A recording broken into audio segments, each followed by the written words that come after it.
Assalamualaikum warahmatullahi wabarakatuh. Apa kabar kalian semuanya? Baik, Kak. Baik, alhamdulillah semuanya sehat ya. Amin. Sore ini pertemuan ke-14 kita perkuliahannya dilaksanakan secara daring dengan materi pajak tangguhan atau deferred charge.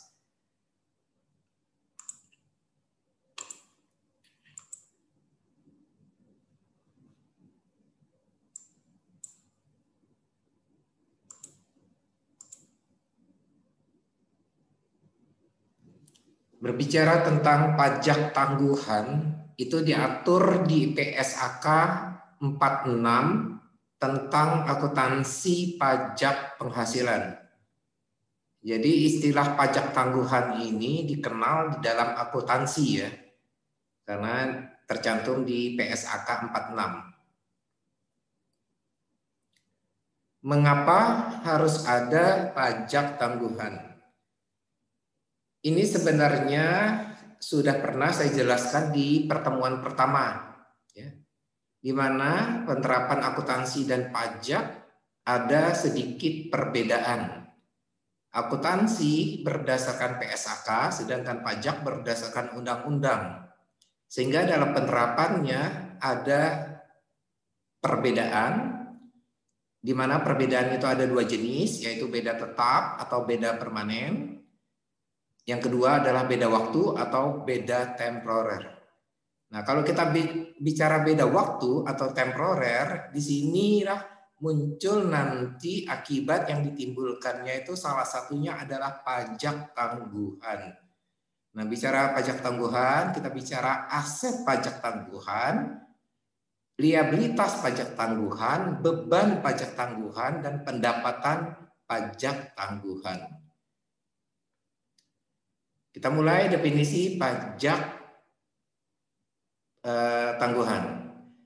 Pajak tangguhan adalah pajak yang kewajibannya ditunda sampai waktu yang ditentukan atau diperboleh akibat perbedaan temporer atau beda waktu yang boleh dikurangkan dari sisa kerugian yang dapat dikompensasikan. Jadi kalau dari definisi ini, kalau kalian perhatikan, pajak tangguhan itu muncul akibat adanya perbedaan temporer atau beda waktu kita menyusun rekonsiliasi fiskal. Jadi ini merupakan kelanjutan dari rekonsiliasi fiskal yang merupakan materi kita yang kemarin ya, materi ke-13. Nah, kalau ada muncul beda waktu di dalam rekonsiliasi fiskal, itu kelanjutannya kita harus menghitung apa yang disebut pajak tangguhan. Kemudian yang kedua, selain dari perbedaan temporer atau beda waktu, itu disebabkan karena adanya kompensasi sisa kerugian ya. Seperti yang kalian ketahui, kompensasi kerugian itu menurut pajak dapat dikompensasikan selama 5 tahun berturut-turut ya. Nah, jadi ada dua pemicu pajak tangguhan. Pertama, perbedaan waktu atau temporer. Yang kedua, adanya kompensasi kerugian. Ya. Jika tarif pajak diterapkan pada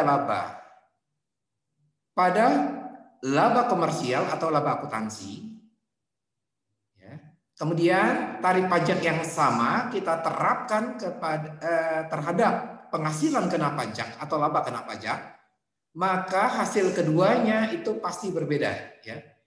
Maksudnya begini, kita dapat laba akuntansi, laba sebelum pajak menurut laporan laba rugi. Kita kalikan dengan tarif pajak misalnya untuk badan 25%. Kemudian dapat angka, itu kita sebut adalah pajak terutang menurut akuntansi. Kemudian laba sebelum pajak tadi yang menurut akuntansi kita lakukan rekonsiliasi fiskal. Nanti kita akan dapat laba menurut pajak. Nah, kita kalikan dengan tarif yang sama 25%. Maka kedua hasil itu, tarif yang pertama dan tarif yang kedua itu pasti akan berbeda. Nah, perbedaan inilah yang disebut dengan istilah pajak tangguhan. Nah, jika laba akuntansi lebih besar dari laba pajak, maka akan terbentuk apa yang disebut istilah kewajiban pajak tangguhan. Jika laba akuntansi lebih kecil daripada laba pajak, maka akan terbentuk apa yang disebut aset pajak tangguhan.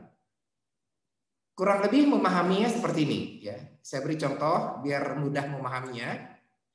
Jadi kalau kalian perhatikan, waktu kita menyusun rekonsiliasi fiskal, ya, nah itu ada kurang lebih ada 5 kolom, ya. Yang kolom yang paling penting adalah laporan laba rugi akuntansi, kemudian ada koreksi positif, ada negatif, ada laba rugi fiskal. Nah di bagian bawahnya itu ada baris laba sebelum pajak atau laba yang dikenal dengan istilah laba akuntansi. Misalnya di angkanya 4,5 miliar. Kemudian terhadap laba ini sebelum pajak atau laba akuntansi ini ada koreksi fiskal negatif yang kita lakukan. Nah ini misalnya disebutkan koreksi fiskal ini berasal dari biaya penyusutan pajak lebih besar daripada biaya penyusutan akuntansi. Jadi koreksi fiskal negatif ini muncul gara-gara ini misalnya. Ya, ilustrasinya begini misalnya. Kebijakan akuntansi menentukan masa penyusutan untuk komputer adalah 5 tahun. Sedangkan menurut pajak, komputer ini kelompok 1. Harusnya masa penyusutannya 4 tahun. Maka perhitungan biaya penyusutan menurut akuntansi dan pajak terjadi perbedaan. Nah, perbedaan inilah yang kita masukkan ke dalam rekonsiliasi fiskal sebagai koreksi negatif. Ya. Jadi kurang lebih asalnya angka 200 juta itu seperti itu ya. Nah, kemudian kita menghitung laba menurut akuntansi 4,5 miliar. Kemudian ada koreksi positif koreksi negatif 200 juta. Maka laba menurut pajak atau laba pajak itu adalah 4,3 miliar ya dikurangi. Kalau dapat hasil yang demikian, kita coba hitung PPh badan terutang dengan tarif 25%. Yang pertama kita lakukan 25% dikalikan laba akuntansi dulu 4,5 miliar. Maka kita mendapat PPh badan terutangnya 1,125. Kemudian tarif yang sama 25% dikalikan dengan laba menurut pajak 4,3 miliar. Maka kita mendapat BPH badan terutang 1,075. Terjadi perbedaan besar PPH badan terutang antara menurut akuntansi dan pajak. Nah, perbedaan ini sebesar 50 juta. Inilah yang disebut dengan istilah pajak tangguhan. Ya. Nah, tinggal kita tentukan jenisnya pajak tangguhan ini, apakah aset pajak tangguhan atau kewajiban pajak tangguhan. Nah, untuk menentukan jenisnya mana, maka di slide sebelumnya sudah dikasih pedoman, jika laba akuntansi lebih besar dari laba pajak, maka terbentuk kewajiban pajak tangguhan. Nah, sebaliknya, jika lebih sedikit, lebih kecil, maka dia membentuk aset pajak tangguhan. Kita lihat di soal. Mana yang lebih besar laba antara menurut akuntansi dan pajak? Akuntansi 4,5 miliar, pajak 4,3. Berarti akuntansi lebih tinggi. Maka yang terbentuk 50 juta ini adalah kewajiban pajak tangguhan. Nah, terhadap perhitungan ini, kita bisa lebih lanjut membuat jurnal, nanti jurnal penyesuaian untuk pajak tangguhan. Karena yang terbentuk adalah kewajiban pajak tangguhan sebesar 50 juta, maka jurnal nanti kita membuatnya kurang lebihnya seperti ini. Beban pajak tangguhan debit, kewajiban pajak tangguhan kredit sebesar 50 juta. Ya. Itulah mudahnya memahami munculnya pajak tangguhan, ya. Yaitu berasal dari perbedaan PPh badan terutang antara menurut akuntansi dan pajak. Nah, kita lanjutkan slide berikut dengan menjelaskan beberapa istilah. Aset pajak tangguhan. Aset pajak tangguhan adalah jumlah pajak penghasilan atau PPh yang dapat dipulihkan pada periode masa depan sebagai akibat adanya.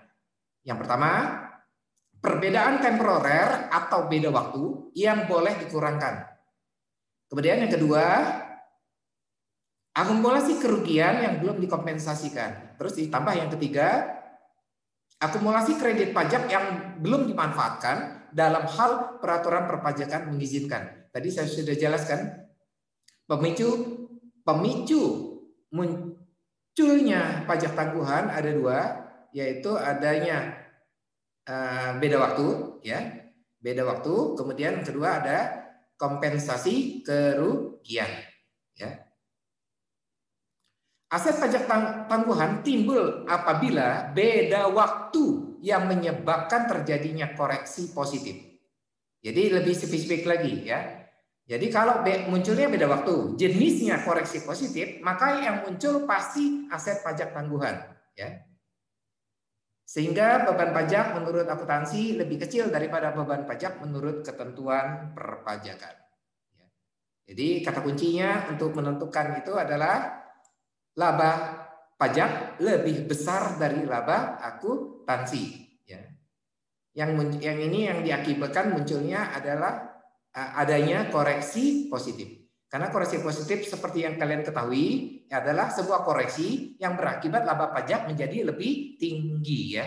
Apapun koreksi yang jenisnya mengakibatkan laba lebih tinggi disebut koreksi positif. Sebaliknya, apapun koreksi jika berakibat laba pajak menjadi lebih kecil, turun, maka masuk ke dalam jenis koreksi negatif.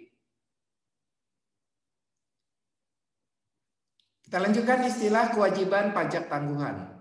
Kewajiban pajak tangguhan adalah jumlah pajak penghasilan atau PPh terutang pada periode masa depan sebagai akibat adanya perbedaan temporer kena pajak atau beda waktu. Kewajiban pajak tangguhan timbul apabila adanya beda waktu yang menyebabkan terjadinya koreksi negatif, sehingga beban pajak menurut akuntansi lebih besar daripada beban pajak menurut ketentuan perpajakan. Jadi kebalikannya. Jadi kalau ada koreksi, ada beda waktu di dalam rekonsiliasi fiskal dan jenisnya koreksi negatif, maka akan berakibat munculnya kewajiban pajak tangguhan. Nah, indikasinya bisa kita lihat laba pajak lebih kecil daripada laba akuntansi akibat ada koreksi negatif tadi. Ini penjelasan lebih lanjut tentang pengakuan pajak tangguhan. Kalian bisa lihat di sini beda waktu koreksi negatif, ya. Ini situasi ini kondisinya adalah laba pajak lebih kecil daripada laba akuntansi. Nah, kemudian akibatnya pajak terutang lebih kecil daripada beban pajak sehingga ada pengakuan beban pajak. Nah, jurnal yang kita buat adalah beban pajak tangguhan debit, kewajiban pajak tangguhan kredit. Kemudian di sini masalah beda waktu, ya. Beda waktu yang jenisnya koreksi positif, itu kondisinya adalah laba pajak lebih besar daripada laba akuntansi sehingga berakibat pajak terutang lebih besar daripada beban pajak sehingga berakibat lebih lanjut pajak dibayar lebih besar. Maka jurnal yang kita buat adalah aset pajak tangguhan debit, pendapatan pajak tangguhan kredit. Bagaimana jika perusahaan memiliki kerugian yang dapat dikompensasikan, ya? Seperti ya tadi yang saya sampaikan, kompensasi kerugian merupakan fasilitas yang dapat digunakan selama 5 tahun berturut-turut. Maka manfaat tersebut diakui pada saat kerugian itu terjadi. Jurnal yang kita buat adalah aset pajak tangguhan debit, pendapatan pajak tangguhan kredit. Jadi maksudnya begini. Jadi apabila ada perusahaan memanfaatkan fasilitas kompensasi kerugian, ya, di 1 tahun, ya, misalnya dia tahun lalu rugi. Nah, tahun ini kita menghitung pajak tangguhannya, maka terhadap kompensasi kerugian yang tahun lalu itu dikompensasikan ke laba tahun sekarang. Nah, untuk perhitungan pajak tangguhannya, selain dari beda waktu, kita juga harus menghitung dari kompensasi kerugian. Ya, karena pemicu pajak tangguhan itu ada dua, kembali lagi adalah beda waktu dan kompensasi kerugian. Ya. Jadi kalau dua-duanya muncul, berarti kita harus menghitung terhadap dua-dua unsur tersebut. Nah, sekarang saya lanjutkan dengan menjelaskan tentang perbedaan temporer atau beda waktu. Materi ini sebenarnya ada di rekonsiliasi fiskal dan di sini saya refresh kembali untuk kalian, ya. Beda waktu merupakan perbedaan waktu pengakuan pendapatan dan biaya tertentu menurut standar akuntansi keuangan dengan ketentuan perpajakan. Jadi sama-sama mengakui, cuman tahunnya berbeda ya. Jadi terjadi pergeseran ya. Pada akhirnya jumlahnya sama ya. Contoh misalnya penghasilan sewa 5 tahun ya. Penghasilan sewa 5 tahun kita terima di muka. Nah, pencatatannya kan ada dua. Satu, kita catat sekaligus sebagai pendapatan untuk keseluruhan uang 5 tahun tersebut. Atau kita alokasikan selama 5 tahun. Tahun pertama, tahun kedua, tahun ketiga, tahun keempat, tahun kelima. Sesuai masa manfaatnya. Nah, jadi masalah itu doang ya. Pada akhirnya sama jumlahnya. Itu yang disebut beda waktu. Jadi terjadi pergeseran ya. Nah, beda waktu dibagi menjadi dua, yaitu yang pertama perbedaan temporer kena pajak atau taxable temporary difference adalah perbedaan yang menimbulkan suatu jumlah kena pajak dalam penghitungan laba fiskal periode mendatang pada saat nilai tercatat aset terpulihkan atau nilai tercatat kewajiban tersebut dilunasi. Jumlah pajak penghasilan yang diharapkan akan dibayar pada penghasilan kena pajak tambahan di masa mendatang akan dicatat pada neraca sebagai kewajiban pajak tangguhan atau dikenal dengan istilah deferred tax liabilities atau DTL ya. Nah, jadi ini seperti yang saya sampaikan tadi, ini yang beda waktu ya, masalah beda waktu yaitu ya yang terkait dengan koreksi negatif itu di mana laba pajak lebih kecil ya kalau nggak salah, lebih kecil dari laba akuntansi ya, sehingga mengakibatkan munculnya kewajiban pajak tangguhan. Contoh-contohnya untuk kewajiban pajak tangguhan: A, metode penjualan cicilan atau angsuran ya, installment. Untuk tujuan perpajakan menggunakan dasar kas, sedangkan tujuan pelaporan keuangan menggunakan dasar accrual untuk pengakuan pendapatan penjualannya. Maksudnya begini, saya jelaskan ya contohnya. Ketika perusahaan melakukan perusahaan installment, misalnya untuk mobil misalnya, itu masa cicilannya 4 tahun. Waktu pertama melakukan penjualan cicilan, kan perusahaan sudah dapat laba kotor sebenarnya. Cuma pertanyaannya, laba kotor diakui sekaligus di tahun pertama saat terjadi penjualan atau dialokasikan selama masa cicilan 4 tahun ini ya. Nah, menurut perpajakan diakui seluruhnya di tahun pertama. Sedangkan menurut akuntansi dikerualkan dulu, kemudian baru dialokasikan selama 4 tahun masa angsuran. Ya. Kemudian D, keuntungan yang belum realisasi untuk trading securities, keuntungan tersebut akan diakui untuk tujuan pelaporan keuangan, sedangkan untuk tujuan perpajakan keuntungan diakui pada saat sekuritas tersebut dijual. Demikian juga ya. Jadi misalnya ini masalah perdagangan sekuritas misalnya.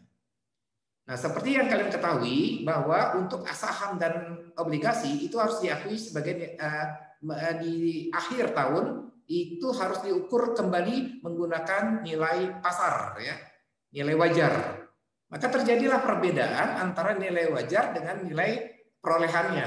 Maka itu disebut gain. Nah, gain ini jenisnya belum direalisasi, kan hanya pengakuan saja di akhir tahun ya, bukan untuk dijual gitu ya. Hanya karena ada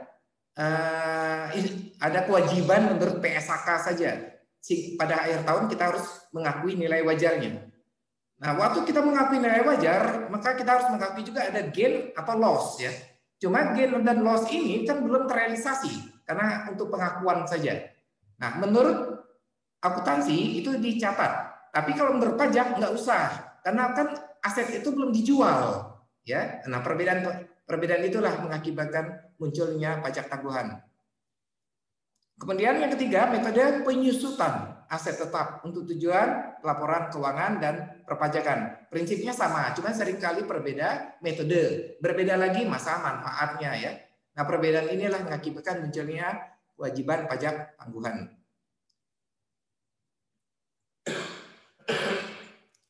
Nah, jenis perbedaan temporer atau beda waktu yang kedua adalah perbedaan yang boleh dikurangkan, deductible temporary difference. Adalah perbedaan temporer yang menimbulkan suatu jumlah yang boleh dikurangkan dalam penghitungan laba fiskal periode mendatang pada saat nilai tercatat aset dipulihkan atau nilai tercatat kewajiban tersebut dilunasi. Jumlah pengangguran pajak penghasilan yang diharapkan ini akan dicatat pada neraca sebagai aset pajak tangguhan, deferred tax asset, DTA dikenal. Nah, contohnya adalah pendapatan diterima di muka unearned revenue. Tadi saya sudah jelaskan tentang sewa ya, 5 tahun tadi. Kemudian beban garansi, warranty expense atau beban piutang tak tertagih, bad debt expense. Ini sama ya. Jadi kalau ada perusahaan memproduksi produk dan memberi garansi selama 1 tahun. Nah, pada saat dia memberi garansi itu kan belum ada klaim sama sekali. Jadi sifatnya masih cadangan ya. Demikian juga beban piutang tak tertagih. Itu kan piutang itu belum tentu tak tertagih. Jadi baru dicadangkan saja ya. Nah, jadi kalau menurut akuntansi cadangkan, menurut pajak jangan, tar dulu, kan belum terjadi. Nah, perbedaan ini adalah menimbulkan pajak tangguhan, gitu ya. Kemudian C, kerugian yang belum terrealisasi untuk trading securities yang tadi saya jelaskan tadi ya, masih di poin yang slide sebelumnya. Nah, tarif dan perhitungan pajak tangguhan. Nah, untuk menghitung pajak tangguhan, tarif yang kita gunakan untuk apabila orang pribadi yaitu lapisan keempatnya. Lapisan keempat yaitu 30% ya.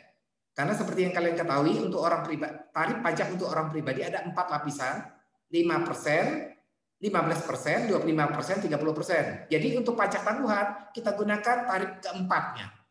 Sedangkan untuk badan kita gunakan tarif 25% sesuai dengan ketentuan PPh badan, yaitu memang tarifnya tunggal 25%, cuma 1 tarif. Nah, tarif tersebut dikalikan dengan jumlah beda waktu dan kerugian fiskal. Maksudnya kerugian fiskal di sini kompensasi kerugian yang kita akui pada tahun itu, gitu ya. Kan tadi kompensasi kerugian bisa 5 tahun. Nah, tahun ini kebagian berapa? Nah, terhadap jumlah itu saja ditambah dengan jumlah beda waktu. Dikalikan dengan tarif. Itu cara menghitung nilai pajak tangguhan. Nah, kemudian dari situ kita bisa tentukan jurnalnya ya. Nah, ini tergantung. Apabila laba akuntansi lebih besar daripada laba pajak, berarti muncullah kewajiban pajak tangguhan, jurnal kedua yang kita buat, ya.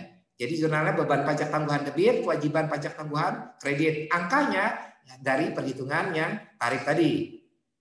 Nah, apabila misal laba akuntansi itu lebih kecil daripada laba pajak atau laba pajak lebih besar daripada laba akuntansi, maka yang muncul adalah aset pajak tangguhan. Maka jurnal yang kita buat aset pajak tangguhan debit, pendapatan pajak tangguhan kredit ya, angkanya dari perhitungan yang sebelumnya ya. Tergantung kepada mana yang lebih besar laba akuntansi dan laba pajak untuk menentukan jurnalnya. Sedangkan angka dari hasil perhitungan. Nah, ini adalah pencatatan dan penyajiannya, saya kira dapat kalian baca. Ini sama seperti penjelasan saya slide sebelumnya. Nah, untuk penyajian ini juga pajak tangguhan, intinya di sini ada 7 ya saya buat. Intinya begini. Pajak tangguhan itu pencatatannya harus dipisah dari akun-akun lainnya ya. Harus dipisah, tidak boleh digabung jadi satu akun dengan akun lainnya. Baik itu yang di laporan posisi keuangan atau neraca maupun yang di laporan laba rugi. Nah, kurang lebihnya seperti ini ya. Jadi ini di laporan laba rugi bagian bawah kita ada laba sebelum pajak, ini ada beban pajak. Nah, beban pajak ini terbagi 2, beban pajak kini dan beban pajak tangguhan. Kalau beban pajak ini yang seperti yang kita hitung waktu rekonsiliasi fiskal ya. Sedangkan beban pajak tangguhan itu ngitungnya agak spesifik menggunakan cara yang seperti yang saya jelaskan tadi. Nah, kemudian di neraca juga sama, kalian tampilkan di kelompok kewajiban ya. Jadi harus tidak boleh digabung sama akun-akun lainnya. Nah, sekarang bagaimana ketentuan pajak tentang pajak tangguhan? Seperti yang saya sampaikan di awal, istilah pajak tangguhan hanya ada dalam akuntansi karena diatur dalam PSK 46 tadi. Sedangkan pajak tidak mengenal istilah pajak tangguhan. Karena dia tidak mengenal, maka otomatis tidak ada perlakuan terhadap itu ya. Nah, kalau kita bicara histori, pajak tangguhan itu sendiri terjadi setelah kita melakukan rekonsiliasi fiskal.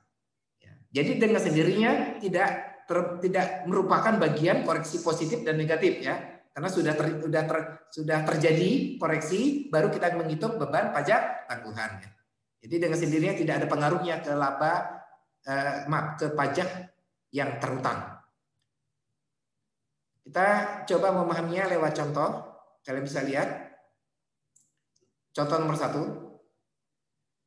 PT Lensa Pajak memperoleh laba sebelum pajak. Jadi tadi kata-kata di sini laba sebelum pajak, atau istilah lainnya laba akuntansi, atau istilah lainnya earning before tax. Itu nilainya adalah 1,2 M. Tetapi ada catatan beberapa yang perlu dilakukan koreksi fiskal.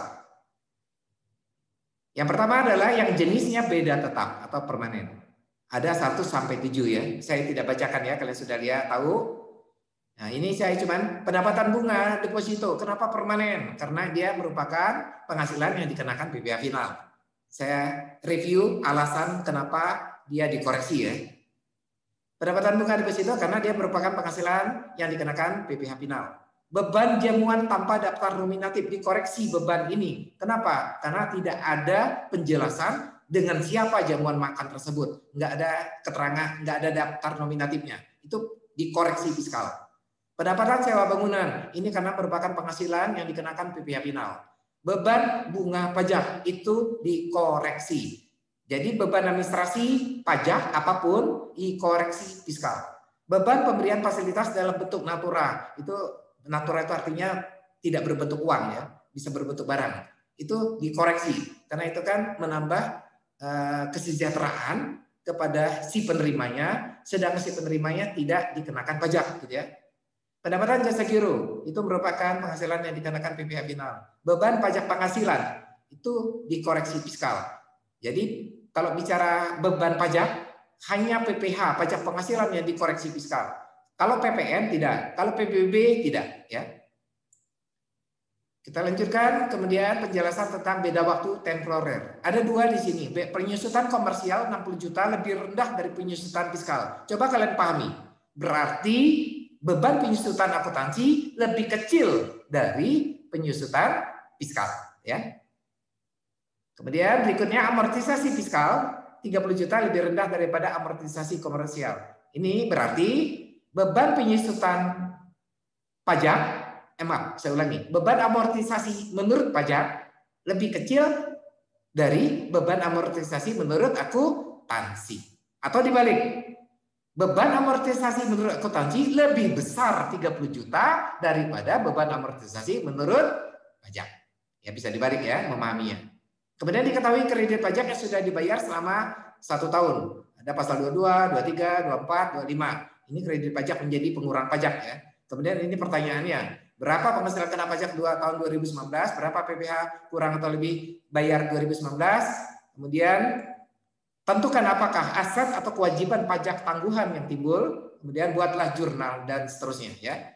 Kita mulai untuk menyelesaikan soal itu dengan membuat koreksi fiskal atau rekonsiliasi fiskal. Nah, bentuknya yang kita buat adalah bentuknya pertama yang vertikal ya, dari atas ke bawah, bukan kolom-kolom ke samping. Laba sebelum pajak komersial 1,2 M menurut soal tadi. Kemudian di sini kita koreksi fiskal, kita bagi jenisnya positif dan negatif. Kemudian di bawahnya kita golongkan beda tetap dan beda waktu. Kita cara menggolongkannya. Kita mulai dengan beda tetap permanen. Pendapatan bunga itu kan dikoreksi, itu jenisnya negatif. Pendapatan sewa negatif, pendapatan jasa giro negatif. Kenapa? Karena dikoreksi pendapatan hilang atau berkurang. Pendapatan berkurang, laba menjadi turun. Nah, koreksi yang mengakibatkan laba pajak menjadi turun disebut jenis koreksi negatif. Beban jamuan tanpa daftar nominatif. Beban jamuan dikoreksi, berarti biaya dihilangkan menurut pajak. Karena biaya berkurang berakibat laba menjadi tinggi. Laba tinggi jenisnya positif. Beban bunga dikoreksi. Laba turun karena laba naik jenisnya positif ya. Karena beban bunga menurut akuntansi dicatat, menurut pajak nggak boleh, berarti dihilangin akibat bahwa laba naik. Jenisnya positif. Pemberian fasilitas dalam bentuk natura dikoreksi positif. Beban PPh 15 juta positif. Jadi kurang lebih dari sini kalau kalian pahami, kalau ada koreksi fiskal, pendapatan menjadi berkurang atau dikoreksi, maka jenisnya pasti negatif. Kalau biaya, pasti positif jenisnya. Kemudian lanjut beda waktu, temporer. Penyusutan komersial, menurut soal ya, lebih kecil dari penyusutan menurut fiskal. Kalian bisa lihat di sini penyusutan komersial, akuntansi, lebih kecil, lebih rendah dari penyusutan fiskal. Berarti dalam laporan laba rugi kita ada akun beban penyusutan akuntansi itu angkanya terlalu kecil menurut pajak. Maka oleh pajak ditambahin 60 juta. Karena pajak menambah besar biaya terhadap akuntansi, maka efeknya koreksi negatif. Gitu cara memahaminya. Nah, sebaliknya amortisasi fiskal di soal disebutkan amortisasi fiskal lebih rendah daripada amortisasi komersial, amortisasi menurut akuntansi. Jadi di laporan laba rugi ada beban amortisasi. Di beban amortisasi di dalam laporan laba rugi angkanya terlalu besar biaya ini, beban ini. Karena menurut pajak harusnya lebih kecil. Maka biaya tersebut kita kurangi. Nah, kita koreksi. Nah, biaya berkurang, jenisnya koreksi positif, 30 juta. Itu cara memahaminya. Nah, angka-angka beda tersebut, beda waktu dan beda tetap, kita masukkan pengaruhnya terhadap laba sebelum pajak. Kalau yang negatif, dia mengurangi. Kalau yang positif, dia menambah laba sebelum pajak. Maka kita akan mendapat hasil akhirnya penghasilan kena pajak sebesar 1,135 miliar. Kalau kita sudah dapat penghasilan kena pajak atau istilah lainnya laba pajak, ya, ini istilah lainnya laba pajak. Kalau yang di atas ini laba akuntansi, yang 1,2 miliar ini laba akuntansi, sedangkan 1,135 ini kita sebut laba pajak. Kemudian langkah berikut kita menghitung PPH terutang, PPH badan terutang lebih tepatnya ya. Yaitu tarifnya 25% kali laba pajak atau penghasilan kena pajak hasil rekonsiliasi fiskal 1135. Maka kita dapat PPH terutangnya 283.750.000. Kurangi dengan kredit pajak yang ada di soal pasal 22, 23, 24, 25 total 90 juta. Maka sisanya kita sebut PPH kurang bayar atau disebut istilah lain beban pajak kini. Jadi PPH kurang bayar disebut istilah beban pajak kini. Sebenarnya dia berasal dari sini PPH terutang ya yang atas. Yang 283.750 ini beban pajak kini disebut. Nah, kemudian kita menghitung pajak tangguhan.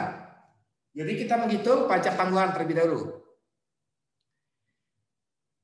Yang pertama kita harus tentukan dulu pajak tangguhan ini jenisnya kewajiban pajak tangguhan atau aset pajak tangguhan. Jadi itu langkah pertama kita. Tentukan dulu jenisnya. Maka kita kembali ke koreksi fiskal, rekonsiliasi fiskal. Perhatikan laba menurut akuntansi 1,2 miliar. Laba menurut pajak 1,135. Berarti laba akuntansi lebih tinggi daripada laba menurut pajak. Nah, menurut ketentuan, apabila laba akuntansi lebih tinggi daripada laba pajak, maka akan menimbulkan kewajiban pajak tangguhan. Jadi kita dapat jenisnya, kewajiban pajak tangguhan. Kemudian angkanya 25% tarifnya. Kali, kita lihat dalam soal, apakah ada kompensasi kerugian? Tidak ada. Berarti cuma satu yang ada, yaitu beda waktu. Kompensasi kerugian nggak ada. Nah, beda waktu berapa nilainya? Jumlah beda waktu. Kita lihat, ada koreksi negatif 60 juta, ada koreksi positif 30 juta. Dikurangi, sisanya 60 juta. Jadi jumlah beda waktu adalah 30 juta sisanya. Kita kalikan 30 juta 25%. Dapat angka kewajiban pajak tangguhannya 7.500.000. Yang di bagian atas ini adalah beban pajak kini, di bawahnya adalah beban pajak tangguhan. Maka jurnal yang kita buat adalah beban pajak kini debit, beban pajak tangguhan debit, kewajiban pajak tangguhan kredit. Ini angkanya berasal dari angka beban pajak tangguhan ini. Kemudian kredit pajak pasal 22, 23, 24, 25 dimasukkan di kredit. Sisa yang terutang kita masukkan kepada akun utang PPh pasal 29 atau kewajiban PPh pasal 29 ya, sebesar 193.750.000 yang kita ambil dari angka kurang bayar ini. Oke, kemudian penyajian di neracanya seperti ini ya, maaf di laba rugi. Di laba rugi bagian bawah laba sebelum pajak 1,2 miliar. Kemudian ada beban pajak ini, ada beban pajak tunggakan, kemudian baru laba setelah pajak. Earning after tax sebesar 908.750.000 ya. Oke, saya kira itu cara menyelesaikan soal yang pertama. Nah, ini saya tambah satu lagi soal ya, soal 2 untuk menjelaskannya. Menurut soal kedua, ini masalah beli komputer. Jadi agak berbeda jenisnya dengan soal pertama. Kalau soal pertama dimulai dari langsung koreksi fiskal ya. Jadi ada laba sebelum pajak, beda waktu, beda tetap, kita menghitung terus sampai ke bawah. Tapi kalau ini kita ambil langsung dari transaksi sambil kita hitung apakah ada efek pajak tangguhan enggak terhadap transaksi tersebut. Pada tahun 2019, PT Lensa Pajak membeli komputer 10 juta. Menurut ketentuan PSHK, komputer itu disusutkan 5 tahun. Menurut kebijakan perusahaan ya, 5 tahun. Dengan nilai residu 2 juta. Nilai sisa 2 juta. Sedangkan menurut pajak, komputer ini harusnya masuk kelompok 1, masa manfaatnya cuma 4 tahun. Terjadi perbedaan masa manfaat untuk komputer ini antara akuntansi dan pajak. Kemudian informasi berikut, jika perusahaan PT Lensa Pajak memiliki laba kotor, belum termasuk biaya penyusutan, jadi belum dikurangi biaya penyusutan maksudnya, sebesar 5 juta, dan kebetulan ini asumsinya angka laba kotor ini sama angkanya untuk 5 tahun ya. Jadi tahun ke pertama, kedua, ketiga, keempat dan seterusnya labanya sama asumsinya. Dan ternyata pada akhir tahun ke-7 komputer itu dijual dengan harga 3 juta. Maka lakukan analisis kemungkinan munculnya pajak tangguhan dan bagaimana memperlakukannya dalam pembukuan dan pelaporan keuangan perusahaan serta jelaskan adanya pemulihan nilai pajak terutang. Jadi kemungkinan ada pajak kini dan pajak tangguhan ya. Kita mulai analisis. Langkah pertama kalian kalau transaksinya seperti ini kan ini terkait penyusutan aset tetap ya komputer. Datanya seperti itu. Nah, maka langkah kalian pertama bandingkan penyusutan menurut akuntansi dan pajak dulu. Penyusutan menurut akuntansi adalah ketentuannya ya menurut ketentuan akuntansi harga perolehan kurang dengan nilai residu. Harga perolehan kurangi dengan nilai residu dibagi dengan masa manfaat 5 tahun. Jadi penyusutan per tahun menurut akuntansi adalah 1.600.000. Dan ini selama 5 tahun dengan jumlah yang sama. Karena metode yang kita gunakan metode garis lurus. Nah, penyusutan menurut pajak, harga perolehan dibagi umur menurut ketentuan pajak. Jadi penyusutan menurut pajak mengabaikan nilai residu, mengabaikan nilai sisa. Ya. Jadi harga perolehan dibagi dengan umur atau masa manfaat menurut ketentuan pajak. Komputer kelompok 1 4 tahun. Jadi biaya penyusutan pajak komputer tersebut sebesar 2,5 juta, 2.500.000. Dan ini angka yang sama menurut pajak harus diterapkan selama 4 tahun. Karena pajak hanya membolehkan 4 tahun. Jadi terjadi perbedaan. Nah, kemudian kita lihat efek sekarang. Kita analisis ya, efek pajak tangguhan ya. Kalian perhatikan. Ini saya bikin kolom. Kolom yang pertama ini tahun pertama, 2019, 2020, 2021, 2022, 2023. Ini sesuai dengan ketentuan akuntansi kan. Tadi penyusutan kan 5 tahun ya. Oke. Kemudian laba kotor, karena dalam soal diasumsikan sama setiap tahun, 5 juta. Dan menurut keterangan 5 juta belum dikurangi dengan penyusutan, belum termasuk biaya penyusutan. Jadi kita kurangi biaya penyusutan menurut akuntansi. Beban penyusutan menurut akuntansi kebetulan rata sama 1.600.000 selama 5 tahun. Maka kita dapat laba bersih setelah pajak, laba bersih sebelum pajak. Untuk tahun pertama sampai tahun kelima sama, asumsi ya, sama. Nah, terhadap laba bersih sebelum pajak ini, laba sebelum pajak ini, atau kita sebut istilah tadi laba akuntansi ya, ini disebut istilah laba akuntansi. Dikalikan dengan tarif PPh badan 25%. Ya, dalam rangka kita menghitung beban pajak ini. 25% kali 3.400.000. Maka kita dapat beban pajak kini ya, atau PPh badan terutangnya adalah 850.000.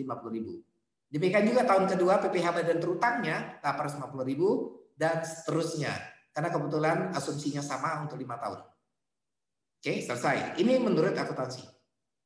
Karena kita hitung menurut pajak, ketentuan pajak. Laba kotor sama. Beban penyusutan berbeda. Karena beban pajak hanya memperbolehkan 4 tahun dengan nilai 2,5 juta. Tahun kelima 0. Sehingga penghasilan kena pajak seperti ini menurut pajak harusnya 2,5 juta selama 4 tahun pertama.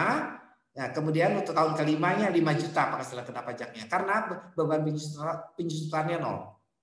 Kemudian hitung besar PPh badan terutang dengan tarif 25% kali penghasilan kena pajak. Tahun pertama dapat 625.000 dan ini asumsi sama sampai 4 tahun. Nah, ketika tahun kelima, karena di sini penghasilan kena pajaknya 5 juta kali 25%, maka kita dapat PPh badan terutangnya adalah 1.250.000. Bandingkan besaran pajak PPh badan terutang menurut perhitungan pajak dengan akuntansi. Tahun pertama misalnya. Kita bandingkan dulu yang pertama adalah labanya dulu ya, bukan pajaknya. Kita hitung dulu. Laba menurut akuntansi tahun pertama 3.400.000. Menurut pajak adalah 2,5 juta. Maka terjadilah perbedaan temporer atau beda waktu. 900.000. Sampai situ paham ya? Demikian juga tahun kedua bandingkan antara laba akuntansi dengan laba menurut pajak ya. Terjadi perbedaan temporer beda waktu. Demikian juga tahun ketiga, tahun keempat, dan tahun kelima. Oke, ini kita dapat angka perbedaan temporer atau beda waktu. Kemudian kita menghitung, kalau kalian perhatikan di sini, jenis pajak tangguhannya, kita lihat perbandingan antara laba akuntansi dan pajak. Kalau kalian perhatikan di sini, laba akuntansi untuk 4 tahun pertama, ya, tahun pertama, tahun kedua, tahun ketiga, dan tahun keempat lebih tinggi daripada laba menurut pajak. Ya, coba kalian perhatikan. Tetapi tahun kelima, laba akuntansi 3,4 juta ini lebih kecil dari laba menurut pajak 5 juta. Jadi khusus untuk tahun kelima dia lebih kecil. Oke?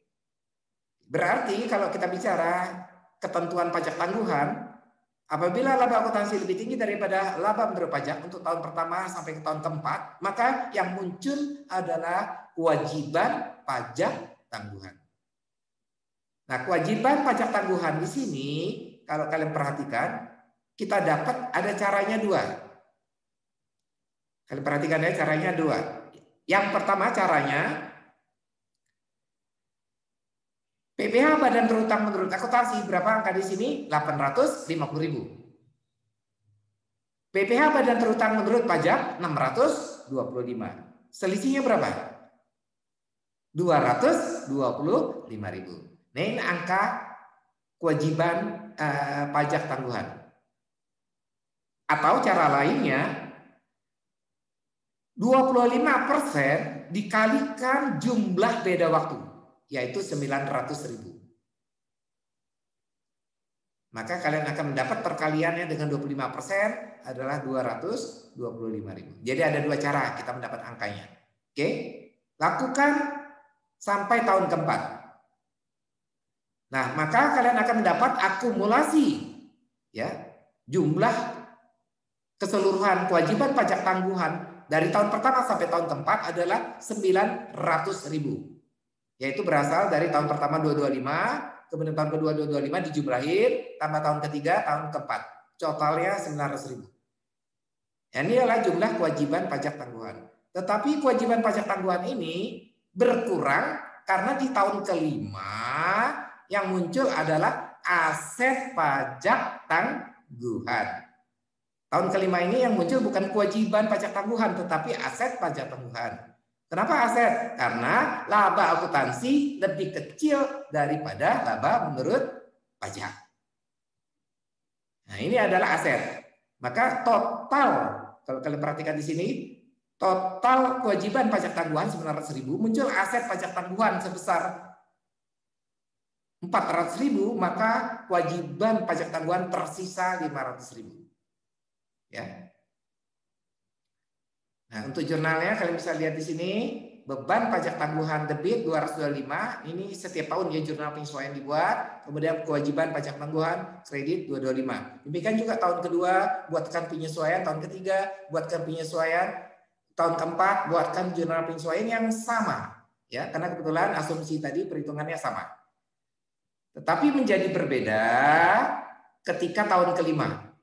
Di tahun kelima, jurnal yang kita buat penyesuaiannya adalah kewajiban pajak tangguhan debit 400.000, pendapatan pajak tangguhan kredit 400.000. Kalian masih ingat tadi jurnal untuk aset pajak tangguhan, jurnal penyesuaiannya adalah aset pajak tangguhan debit, pendapatan pajak tangguhan ke kredit. Ya, di slide sebelumnya. Tapi karena ini tahun kelima, yang sebelumnya terjadi kewajiban pajak tangguhan, maka aset yang di debit itu kita gantikan dengan kewajiban pajak tangguhan untuk mengurangi jumlah pajak tangguhan yang berasal dari 4 tahun sebelumnya. Ya, dengan kata lain, kewajiban pajak tangguhan itu saling berkompensasi di tahun-tahun berikutnya. Ya, inilah jurnal penyesuaian tahun kelima. Kalau yang tahun pertama dan sampai dengan tahun tepat, jurnal penyesuaiannya seperti ini. Nah, kemudian bagaimana di tahun ke-7? Komputer itu dijual. Maka kalau kalian hitung, kalian dapat angka nanti untuk keuntungan menurut akuntansi dan pajak berbeda. Menurut pajak, labanya adalah 3 juta. Kenapa 3 juta? Kalian bisa lihat di slide sebelumnya ya. Kemudian menurut akuntansi itu karena ada nilai sisa 2 juta, kan akuntansi memperhitungkan nilai sisa 2 juta atau nilai residu. Maka laba yang diakui terhadap penjualan aset tetap dalam hal ini komputer adalah 1 juta, yaitu 3 juta menurut pajak tadi yang real dikurangi dengan nilai residu. Nah, akibat perbedaan ini berarti ada perbedaan PPh terhadap keuntungan tersebut ya. Kita menurut pajak, beban pajak yang kita tanggung terhadap penjualan aset tetap tersebut sebesar 750.000, yaitu berasal 25% kali laba penjualan aset tetap menurut pajak, yaitu 3 juta. Sedangkan menurut akuntansi beban pajaknya adalah 250.000, yaitu berasal keuntungan 1 juta dikalikan tarif 25%. Ya. Nah, perbedaan inilah akan menimbulkan nanti kompensasi terhadap kewajiban pajak tangguhan. Coba kalian perhatikan, menurut pajak 750.000 beban pajak atau beban PPh atas penjualan aset tetap. Menurut akuntansi 250.000. Terjadi perbedaan berapa? 500.000. Nah, 500.000 itu kalau kita kaitkan sama seperti sisa pajak tangguhan yang di tabel ini. Perhatikan, yang di tahun kelima kewajiban pajak tangguhan tersisa saldonya adalah 500.000. Sama.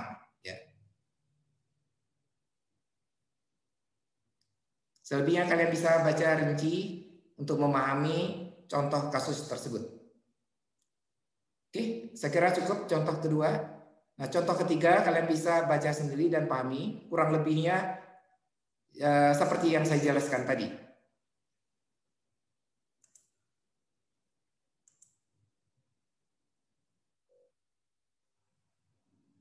Oke, untuk materi cukup. Ada pertanyaan? Silakan.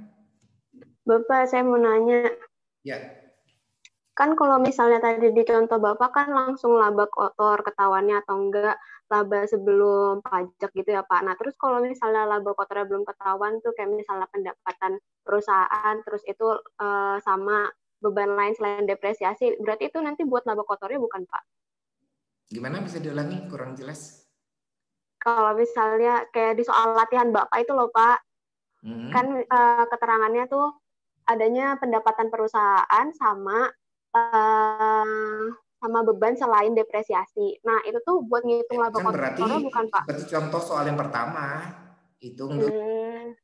Seperti contoh yang pertama, itu kan pendapatan usaha, ada beban-beban selain depresiasi, kurangi. Nah, kemudian Ya, hitung penyusutan depresiasi penyusutannya. kurangi di komponen berikut. Nah, hitung ke bawah sudah itu sama. Oke, seperti itu kurang lebih. Iya, oke, Pak. Thank you. Lupa dengan soal tugas yang saya berikan kepada kalian. Kalau saya bikin soal tugas, saya selalu lupa kalau ditanya mahasiswa. Pak, kita ada review soal nggak, Pak, kayak UTS kemarin? Oke. Untuk yang materi ini aja dulu ya. Nanti saya jawab pertanyaan kamu nanti. Ada yang lagi yang terkait materi pajak mangkuhan? Sarah? Ganti? Udah, Pak, udah jelas. Azira? Cukup, Pak. Cukup ya, cuma Laili yang bertanya ya. Oke, baik ya. Tadi pertanyaan Laili. Jadi hari ini kita materi terakhir, yaitu di pertemuan ke-14, materinya adalah pajak tangguhan. Nah, kemudian nanti di minggu depan, di pertemuan ke-15, itu nanti saya akan membahas soal-soal ya. Seperti dulu waktu sebelum UTS ya. Karena kita nanti setelah minggu depan 2 minggu lagi kan UAS. Jadi soal yang kita bahas salah satunya adalah ya mungkin dari pertemuan ke-8 pertemuan ke-9 sampai ke pertemuan ke-14. Semua soalan nanti saya bahas seperti contoh waktu kita sebelum UTS dulu ya. Termasuk yang pertanyaan lain tadi, yang soal tugas, yang rekonsiliasi fiskal. Karena memang di antara materi itu yang agak berat itu ya rekonsiliasi fiskal, memahaminya. Yang soal yang saya berikan kepada kalian itu jenisnya soal ujian sertifikasi konsultan pajaknya. Jadi kalau kalian bisa memahami itu, ya nanti setelah S1 coba belajar lagi pajak dan ikut ujian sertifikasi ya konsultan pajak. Itu soal-soal yang saya berikan kepada kalian materi itu kebanyakan saya ambil dari ujian sertifikasi ya. Bukan soal pajak secara umum ya. Oke, saya kira itu ya. Minggu depan ya, pastikan kalian. Oh ya, untuk teknis minggu depan kemungkinan karena kalian sedikit dan saya kan capek ngomong 2 kali materi yang sama ya. Gimana kalau saya gabung kalian dengan kelas pagi? Keberatan? Boleh, Pak. Gak apa-apa. Paginya jam berapa, Pak? Paginya jam berapa ya, Pak? Pagi jam 10.15. Jam 10 lewat 15. Hari. Minggu depan ya, Pak? Ya, Senin. Bisa nggak? Karena kebetulan saya ini materi ini sebenarnya pengulangan 2 kali dari pagi dan siang gitu ya. Dan untuk membahas itu saya pikir kenapa nggak kalian gabung ke kelas pagi aja ya, saya kira ya. Atau nanti kalau bagi yang tidak berhalangan ada 1-2 orang bisa nonton videonya saja ya.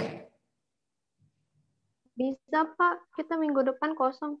Oke, kalau bisa bagus dong berarti ya. Semuanya bisa ya? Ganti. Bisa, Pak. Bisa ya? Bisa, Oke. Pak. Saya kira untuk pertemuan kita siang ini, pertemuan kita sore ini cukup ya. Sampai ketemu minggu depan di pertemuan ke-15. Terima kasih. Thank you, Pak. Assalamualaikum.